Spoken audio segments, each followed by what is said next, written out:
ಅಯ್ಯೋ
ಪ್ರತಿ ಸಲ ಅನ್ಯಾಯ ನಡೆಯುವಾಗ ದೇವರು ನೇರವಾಗಿ ಬರಕ್ಕಾಗದೆ ಹೋದ್ರು ಬೇರೆ ಬೇರೆ ಅವತಾರಗಳಲ್ಲಿ ಬರ್ತಾರೆ.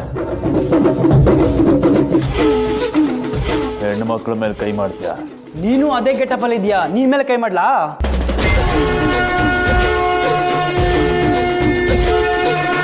ತಾಕತ್ನ ನಿನಗಿಂತ ಬಲಶಾಲಿಗಳ ಮೇಲೆ ತೋರಿಸ್ಬೇಕು. ತಾಯಿ ಬಂದಾಗಿದೆ, ಸಂಸ್ಕಾರ ಕರೀಲಿಲ್ಲ ಅಂದ್ರೆ ಸಂಹಾರನೇ.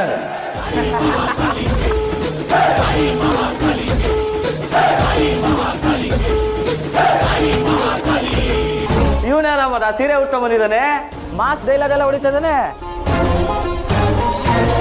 ಮಚ್ಚ ಸ್ವಲ್ಪ ಹೊರಗಡೆ ಹೋಗಿ ಬಾ, ಹಬ್ಬದ ಟೈಮ್ ಬೇರೆ, ಒಳ್ಳೆ ಕಲೆಕ್ಷನ್ನು. ನನ್ನೊಂದು ಸ್ವಲ್ಪ ಕೆಲಸ ಇದೆ, ಡಿಸ್ಟರ್ಬ್ ಮಾಡಬೇಡ.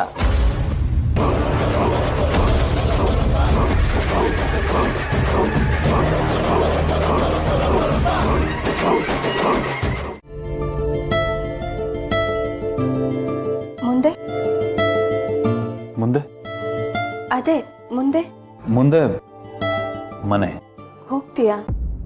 ವಾಟ್? ಅಂದ್ರೆ ಒಂದ್ ವಾರ ಆಗೋಯ್ತಲ್ವಾ, ಅದಕ್ಕೆ ಮನೆಗೆ ಹೋಗ್ತೀಯಾ ಅಂತ ಕೇಳ್ತೆ.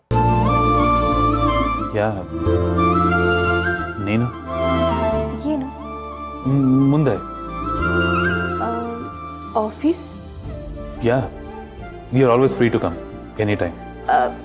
ಬಟ್ ನಾನು ಹೇಳಿದ ಕಂಡೀಷನ್ಸ್. ನೀನನ್ನು ಕೆಲ್ಸಕ್ಕೆ ತಗೊಂಡಿದ್ದೀನಿ ಆ್ಯಂಡ್ ನಿನ್ನ ಥರ ಯಾವುದೇ ಹೆಣ್ಮಕ್ಳು ಕೆಲಸ ಕೇಳ್ಕೊಂಡ್ಬಂದ್ರು ಎಲ್ರಿಗೂ ಕೆಲಸ ಕೊಡಬೇಕು ಅಂತ ಚಿಕ್ಕ ಹತ್ರ ಮಾತಾಡಿಟ್ಟಿದ್ದೀನಿ. ನಿನ್ನ ಎಲ್ಲ ಕಂಡೀಷನ್ಸು ಫುಲ್ಫಿಲ್ ಆಗಿದೆ. ತಪ್ಪನ್ನ ಎಲ್ಲರೂ ಮಾಡ್ತಾರೆ, ಆದರೆ ಅದನ್ನ ತಿದ್ಕೊಳ್ಳೋಕ್ಕೂ ದೊಡ್ಡ ಗುಣ ಬೇಕು. ಹಾಂ, ಯೋಗ್ಯತೆನೂ ಇರಬೇಕು. ನೀನು ಮಾಡಿ ತಪ್ಪನ್ನ ತಿದ್ಕೊಂಡು ನಮ್ಮಲ್ಲಿ ನಮ್ಮೊಳಗೆ ಒಬ್ಬನಾಗಿದ್ದು ನಮ್ಮ ಮನೆಗೆ ಸಾಕಷ್ಟು ಮಾಡಿದೀಯಾ. Thank you and sorry. ನಾನು ನಿನ್ನ ಕ್ಷಮಿಸಿದ್ದೀನಿ. Thank you.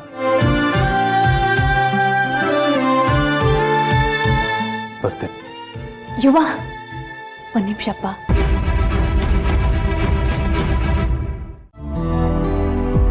ಅಣ್ಣ, ಏನಾಗಿದೆ ನಿಮ್ಗೆಲ್ಲ? ಯಾಕಮ್ಮ, ಏನಾಯ್ತು? ಏನಾಯ್ತಾ? It's almost a week. ಇವನ್ನ ನಾನು ನೋಡೇ ಇಲ್ಲ. ಎಲ್ಲಿ ಹೋಗಿದ್ದಾನೆ, ಏನ್ ಮಾಡ್ತಿದ್ದಾನೆ? ನಿಮ್ಗೆ ಅವನ ಬಗ್ಗೆ ಯೋಚನೆನೇ ಇಲ್ವಾ? ಯಾಕಮ್ಮ ಇಷ್ಟೊಂದು ಟೆನ್ಷನ್ ಆಗ್ತಿದ್ಯಾ? ಕೂಲ್. ಐ ನೋ ಇವನ ಬಗ್ಗೆ ನಿನಗೆ ತುಂಬ ಪ್ರೀತಿ ಇದೆ, ಯಾಕೆ ಅಂದರೆ ನೀನು ಅವನ್ನ ಚಿಕ್ಕ ಹುಡುಗನಿಂದ ಬೆಳೆಸಿದ್ಯಾ. ಬಟ್ ಈಗ ಅವ್ನು ಚಿಕ್ಕ ಹುಡುಗ ಅಲ್ಲ, ದೊಡ್ಡವನಾಗಿದ್ದಾನೆ. ಎಲ್ಲದಕ್ಕೂ ಯಾಕೆ ಏನು ಅಂತ ಹೇಳ್ಬಿಟ್ಟು ಹೋಗೋಕ್ಕಾಗಲ್ಲ. ಈಗ ಅವನು ದೊಡ್ಡ ಬಿಸ್ನೆಸ್ ಮ್ಯಾನ್ ಅಲ್ಲ. ಏನು ಮಾಡಬೇಕು ಏನು ಮಾಡಬಾರ್ದು ಅಂತ ಅವನಿಗೆ ಚೆನ್ನಾಗಿ ಗೊತ್ತಿದೆ. No, he is avoiding. ನನಗೆ ಒಂದು ಚಿಕ್ಕ ಇನ್ಫಾರ್ಮೇಶನ್ ಕೂಡ ಇಲ್ಲ ಅವ್ನು ಎಲ್ಲಿದ್ದಾನೆ, ಏನು ಮಾಡ್ತಿದ್ದಾನೆ ಅಂತ. What is this? ನಿಮ್ಗೆ ಯಾರಿಗೂ ಜವಾಬ್ದಾರಿನೇ ಇಲ್ವಾ? ನೋಡಮ್ಮ, ಮೊದಲಿಂದನೂ ಅವನು ನನಗೇನು ಹೇಳಲ್ಲ, ಮಾತಾಡಲ್ಲ. ಏನೇ ಹೇಳಬೇಕಾದ್ರೂ ಮಾತಾಡಬೇಕಾದ್ರೂ ಅವನು ನಿನ್ನ ಹತ್ರನೇ. ಈಗ ನಿನಗೇ ಏನು ಹೇಳಿಲ್ಲ ಅಂದರೆ ನನಗೆ ಹೇಳ್ತಾನ? ಹಾಂ, ಅವ್ರ ವಿಷಯ ಏನಾದರೂ ಬೇಕು ಅಂದರೆ ನಮ್ಮನೆ ಕುಳ್ಳ ಇದ್ದಾನಲ್ಲ ದಿಗಂತ್, ಅವನು ಚೆನ್ನಾಗಿ ಗೊತ್ತಿರುತ್ತೆ, ಅವನ ಹತ್ರ ಕೇಳ್ಕೊ. ತಲೆ ಕೆಡಿಸ್ಕೋಬೇಡ. ಹಾಂ, ಫೋನ್ ಮಾಡ್ತಾನೆ ಅವನು, ಮಾತಾಡು. Okay, good night. ಯಾರಿಗೂ ಸೀರಿಯಸ್ನೆಸ್ಸೇ ಇಲ್ಲ. ಶಿಟ್. ದಿಗಂತ್, ಏ ದಿಗಂತ್, ಎಲ್ಲ ಹಾಳಾಗಿ ಹೋದ ಇವನು. ಹಲೋ ಸಿಸ್ಟರ್, ವಾಟ್ ಹ್ಯಾಪಂಡ್ ಯಾ? ಸೌಂಡ್ ಪೊಲ್ಯೂಷನ್ ಆಗೋರ್ಗೆ ಕಿರ್ಸ್ಕೊತಾ ಇದ್ದೀರಿ? For your every problem one suggestion, tell me, it's me, tell me urgent. ಏಯ್, ಡೋಂಟ್ ಇರಿಟೇಟ್ ಮೀ. ಯುವ ಎಲ್ಲಿ ಹೋಗಿದ್ದಾನೆ ಅಂತ ಹೇಳು. ಕಾಲ್ ಮಾಡಿದ್ರೆ ಕಾಲ್ ರಿಸೀವ್ ಮಾಡ್ತಿಲ್ಲ, ಮೆಸೇಜ್ಗೆ ರಿಪ್ಲೈ ಮಾಡ್ತಿಲ್ಲ. ನನಗೆ ಗೊತ್ತಿಲ್ಲದೆ ಏನಾದರೂ ಅವನು ಎಲ್ಲಿದ್ದಾನೋ, ಏನು ಮಾಡ್ತಾ ಇದ್ದಾನೋ, ಐ ಡೋಂಟ್ ನೋ. ಏನಾದರೂ ವಿಷಯ ಇದ್ರೆ ಹೇಳಿ, ಅವನಿಗೆ ಮೆಸೇಜ್ ಮಾಡ್ತೀನಿ. ರಿಪ್ಲೈ ಮಾಡಿದರೆ ನಾನು ನಿಮಗೆ ಬಂದು ಹೇಳ್ತೀನಿ. ಈಗ ನಾನು ಅಮೃತಧಾರೆ ಎಪಿಸೋಡ್ ನೋಡಬೇಕು. ಡೋಂಟ್ ಡಿಸ್ಟರ್ಬ್ ಮಿ ಯಾ, ಬಾಯ್. ಏಯ್ ಇಡಿಯಟ್, ಇವನೊಬ್ಬ ಯೂಸ್ಲೆಸ್ ಫೆಲೋ. ಇವನನ್ನ ನನ್ನ ತಮ್ಮ ಅಂತ ಹೇಳ್ಕೊಳ್ಳೋದಕ್ಕೆ ನಾಚಿಕೆ ಆಗುತ್ತೆ. ನೀನು ಹುಟ್ಟಿದ್ದೇ ವೇಸ್ಟ್. ಅಣ್ಣನ ಥರ ಬಿಸ್ನೆಸ್ ಮೈಂಡು ಇಲ್ಲ, ನನ್ನ ಥರ ಸ್ಮಾರ್ಟ್ ಮೈಂಡು ಇಲ್ಲ. Waste fellow. ಇವರೆಲ್ಲ ಆಡ್ತಿರೋದು ನೋಡಿದ್ರೆ ಯುವ ನನ್ನಿಂದೇನೋ ಮುಚ್ಚಿಡ್ತಿದ್ದಾನೆ. ನೋ ನೋ ನೋ, ನಾನು ಪರ್ಮಿಷನ್ ಇಲ್ಲದೆ ಈ ಮನೇಲಿ ಒಂದು ಹುಲ್ಲು ಕಡ್ಡಿನೂ ಅಲ್ಲಾಡಬಾರ್ದು. ಮ್ಯಾಮ್,